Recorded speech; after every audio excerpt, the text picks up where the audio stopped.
یہودی جو تھے نا وہ سحری نہیں کرتے تھے، سحری کا نام و نشان نہیں تھا، روزہ رکھتے سحری نہیں کرتے۔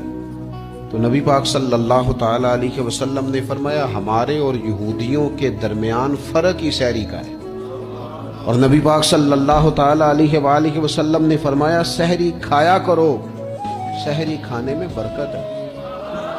اور اگلی بات سننی آپ نے تو خوش ہو جانا ہے، سحری کو معمولی نہ سمجھے، سحری کرنا عبادت ہے۔ ہاں آپ مت سمجھیں کہ میں روٹی کھا رہا ہوں، یہ تو میرے سامنے دہی رکھا ہوا ہے، یہ تو سالن رکھا ہوا ہے، یہ تو اچار رکھا ہے، تو چپاتیاں رکھی ہیں۔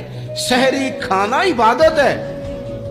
آپ صبح اٹھے، آپ کی تو روٹین ہی اور تھی، تو 7 بجے کھاتے تھے، 9 بجے کھاتے تھے۔ یہ جو آپ صبح کھا رہے ہیں اٹھ کے سحری میں، اپنی مرضی سے تھوڑی کھا رہے ہیں، یہ تو کسی کے کہنے سے کھا رہے ہیں، یہ تو کسی کے بٹھائے بیٹھے ہیں۔ یہ جو سحری کا لنگر ہے یہ رب رسول کی رحمت کے ساتھ عطا ہوتا ہے۔